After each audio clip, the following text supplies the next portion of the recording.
PTI के बानी रहनुमा अकबर एस बाबर ने पीटीआई का इंट्रा पार्टी इलेक्शन चैलेंज कर दिया। इलेक्शन कमीशन में बाकायदा दरखास्त जमा। दरखास्त में पीटीआई का इंट्रा पार्टी इलेक्शन कलअदम करार देने की इस्तदा। कहते हैं बहुत भोंडे अंदाज में इंट्रा पार्टी इलेक्शन कराए गए।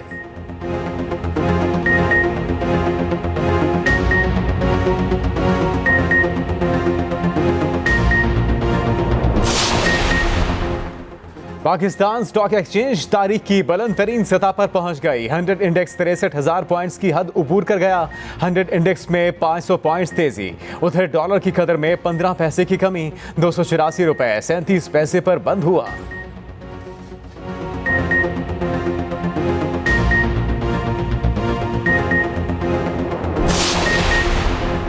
आम इंतखाबात के लिए वजारत खजाना ने मजीद फंड्स जारी कर दिए। इलेक्शन कमीशन के लिए 17.4 अरब रुपए रिलीज। वजारत खजाना के हुकाम के मुताबिक जुलाई में 10 अरब रुपए दिए गए।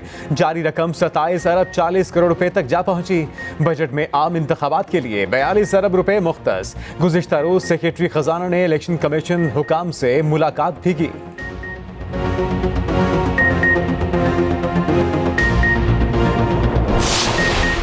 हमारे इदारे पूरे पाकिस्तान के हैं, किसी एक पार्टी के नहीं। इलेक्शन कमीशन को तमाम जमातों को लेवल प्लेइंग फील्ड फराहम करनी चाहिए।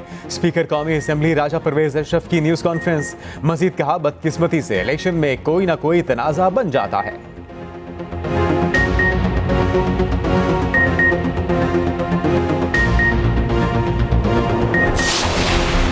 नून लीग जब भी इक्तिदार में आई मईशत को जदीद बुनियादें फराहम की। मुआजना करें तो नून लीग की कारकर्दगी हिमालय से ऊंची है। लीगी रहनुमा हसन इकबाल और अमीर मकाम की मीडिया से गुफ्तगू। मजीद कहा, 5 साल ऐसी हुकूमत चाहिए जिसमें मईशत संभालने की सलाहियत हो।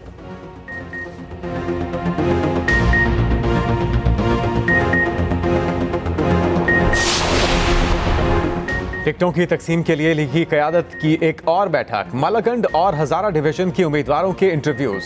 पार्लिमानी बोर्ड मजमूई तौर पर 96 अफराद के इंटरव्यूज किए। नवाज शरीफ और मरियम नवाज ने इजलास में शिरकत की। कल बलूचिस्तान में इंतखाबी टिकट के लिए उम्मीदवारों का चुनाव किया जाएगा। उधर शहबाज शरीफ से नून लीग की बलूचिस्तान की क़यादत की मुलाकात। साबिक वज़ीर आज़म ने कहा, बलूचिस्तान हमारी जान है।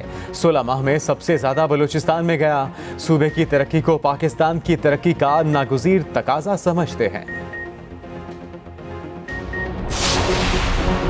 बानी पीटीआई के पास पार्टी का ओहदा रहेगा या नहीं, इलेक्शन कमीशन ने नाअहलियत से मुतल्लिक केस का फैसला महफूज कर लिया। चीफ इलेक्शन कमिश्नर की सरबराही में 4 रुकनी कमीशन ने समाअत की। बानी पीटीआई के वकील ने कहा, हमने इंट्रा पार्टी इंतखाबात का रिकॉर्ड इलेक्शन कमीशन में जमा करवा दिया। कानूनी तौर पर मामला खत्म हो गया। उधर इलेक्शन कमीशन ने पीटीआई इंट्रा पार्टी इंतखाबात के खिलाफ दरखास्त दायर। मतन में कहा गया कि इंट्रा पार्टी इंतखाबात पार्टी आइन के मुताबिक नहीं करवाए गए। इंतखाबात कलअदम करार देकर दोबारा करवाने की इस्तदा।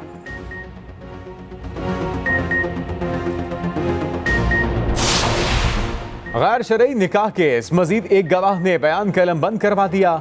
खबर मानिका के मुलाजिम मोहम्मद लतीफ ने बयान रिकॉर्ड करवाया। कहा, बानी पीटीआई बुशरा बीबी के घर आते, बुशरा बीबी के साथ कमरे में चले जाते। District and session court Islamabad में समाअत। केस के काबिल समाअत होने या ना होने पर दलाइल तलब। अदालत ने समाअत 8 दिसंबर तक मुलतवी कर दी। केस में ओन चौधरी और मुफ्ती सईद का बयान कलम बंद हो चुका।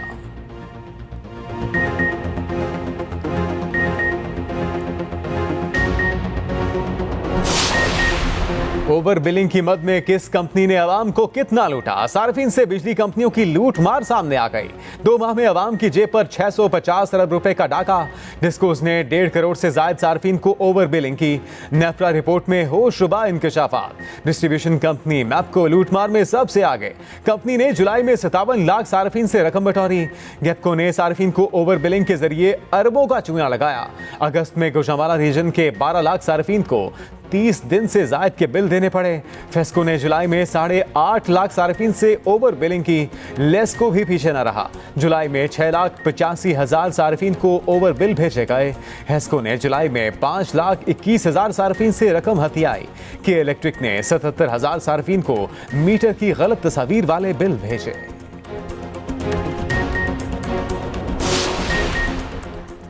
इसराइल गजा को सफाई हस्ती से मिटाने पर तुल गया। सेहूनी फौज ने जालिमाना कार्रवाइयां तेज कर दी।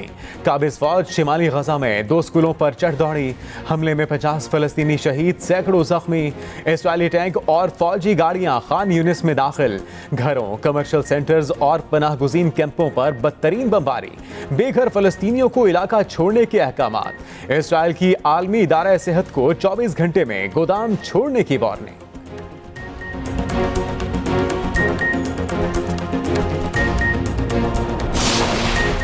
और गजा में इस्राएली फौज की तरफ से लड़ने वाला 19 साला बरतानवी शहरी हलाकत के बाद बरतानवी अरकान सवाल उठाने लगे। क्या बरतानवी पार्टी के रुकन भी गजा में मौजूद हैं? लेबर पार्टी के रुकन जेरी कॉर्बिन का पार्लियामेंट में सवाल। बरतानवी वजीर ने टालमटोल करते हुए जवाब देने से इनकार कर दिया।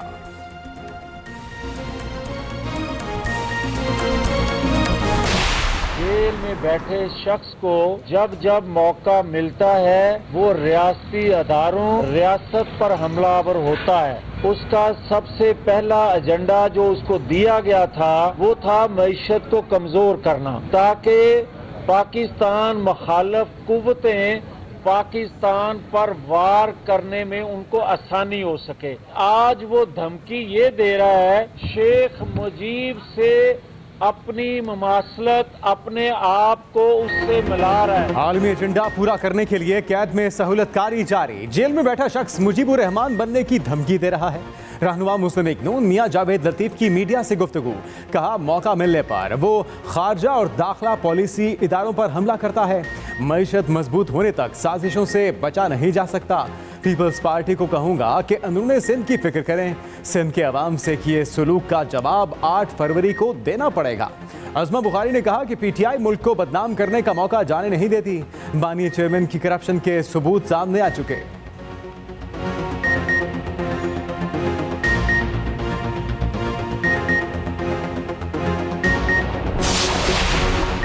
ऑस्ट्रेलवी वज़ीर-ए-आज़म की जानिब से कौमी टीम के एजाज़ में तकरीब। ऑस्ट्रेलवी वज़ीर-ए-आज़म एंथनी अल्बानीज़ ने कहा, पाकिस्तान एक क्वालिटी टीम है। पाकिस्तान और ऑस्ट्रेलिया के दरमियान टेस्ट सीरीज भी अच्छी रहेगी। प्राइम मिनिस्टर 11 और पाकिस्तान टीम के दरमियान मैच भी अच्छा होगा। शान मसूद बोले, प्राइम मिनिस्टर 11 का मैच तारीखी हैसियत रखता है। प्राइम मिनिस्टर 11 एक सख्त हरीफ है।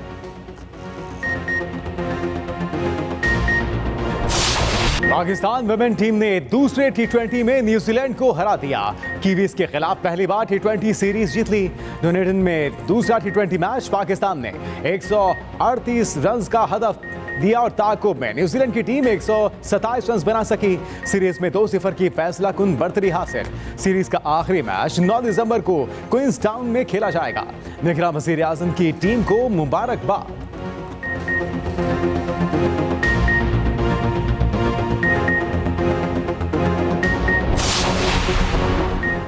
भारत की रियासतें मोदी के मुजालिम से तंग। रियासत मणिपुर में तशद्दुद की आग मजीद भड़क उठी। मुख्तलिफ इलाकों में झड़पें जारी। 13 अफराद हलाक हो गए। पुलिस की भारी नफरी इलाके में मौजूद।